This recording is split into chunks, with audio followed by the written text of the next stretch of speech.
থাকতে পারেন, আমরা গুড নাই। হ্যাঁ স্যার, আমাদের ওপর থেকে নিচ পর্যন্ত সব ভিজে গেছে। হয়েছে হয়েছে, পড়াশোনার খবর নেই, গরম নিয়ে ব্যস্ত। কিরে পটাশ, তুই স্কুল ড্রেস পরে না এসে কি পরে এসেছিস সেটা?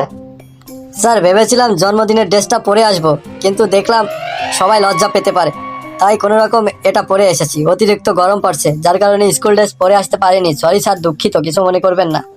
তোর আবার এত কিসের গরম? তোর তো মাথায় চুলই নেই। স্যার সে কারণেই তো বেশি গরম। ওপর থেকে ছাদটা যদি একটু ঠেকাতো তাহলে গরমটা শরীরে কম লাগতো। আপনার আর আমার সেই একই অবস্থা, আপনারও মাথায় চুল নেই, আমারও মাথায় চুল নেই। এই ছাদটা ঠেকাচ্ছে না, এই কারণে অতিরিক্ত গরম লাগছে। আচ্ছা আচ্ছা, হয়েছে হয়েছে, তোদের পড়াশোনার কি খবর? তোদের জন্য তো সুখবর আছে রে আজকে। হ্যাঁ, আমাদের আবার সুখবর স্যার। কি সুখবর স্যার? অতিরিক্ত গরম পড়ছে, সব আম কাঁঠাল পেকে যাচ্ছে, তাই তোদের আম কাঁঠালের ছুটি দেবো ভাবছি। ও তাই নাকি স্যার? খুবই ভালো হবে স্যার, আম কাঁঠাল খাবো আর বাড়িতে ঘুমাবো। হ্যাঁ হ্যাঁ, হয়েছে হয়েছে, সব চুপচাপ বয়, এখন পড়াশোনার দিকে আয়। আজকে তোদের প্রশ্ন ধরবো ভূগোল থেকে। বল বল, পৃথিবী সূর্যের চারিদিকে ঘোরে না সূর্য পৃথিবীর চারিদিকে ঘোরে? স্যার আমি বলবো? বল বল। স্যার আমি যতটুকু দেখেছি, যা বুঝেছি তা হলো সূর্য পৃথিবীর দুই দিকে ঘোরে। কিভাবে কিভাবে পৃথিবীর দুই দিকে সূর্য ঘোরে?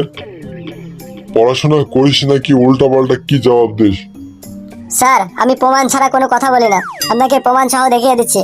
দেখবেন প্রতিদিন সকালে ঘুম থেকে উঠে পূর্ব আকাশে তাকালে দেখতে পারবেন সূর্য পূর্ব দিকে উঠেছে, এবং প্রতিদিন বিকেলে মাগরিবের আজানের দিকে পশ্চিম দিকে তাকালে দেখতে পারবেন সূর্য পশ্চিমের দিকে অস্ত যাচ্ছে। তাহলে এটা থেকে আমরা বুঝতে পারি যে সূর্য পৃথিবীর এ পাশ থেকে ওই পাশে যায়, সূর্য কখনোই পৃথিবীর চারিদিকে ঘোরে না। এটা হচ্ছে বাস্তব প্রমাণ। সূর্য পূর্ব দিক থেকে পশ্চিম দিকে অস্ত যায়, তাই আমরা ধরে নিতে পারি সূর্য পৃথিবীর দুই দিকে ঘোরে, পূর্ব থেকে পশ্চিম পর্যন্ত। তোর যুক্তি অবশ্য ঠিক আছে, এটা সচক্ষে দেখা যায়, কিন্তু বাস্তবতাটা এটা নয় রে।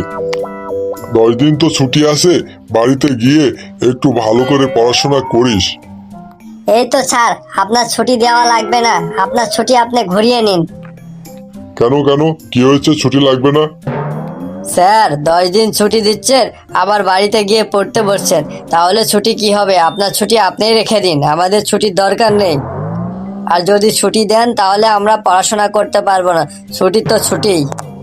আচ্ছা হয়েছে হয়েছে, ছুটিতে তোরা যা খুশি মন তাই করিস, আমার মাথা ঘেস না, চুপ করে বস, এখন পড়াশোনায় মন দে। কে বলতে পারবি বল, লবণ কোথায় পাওয়া যায়? স্যার আমি বলতে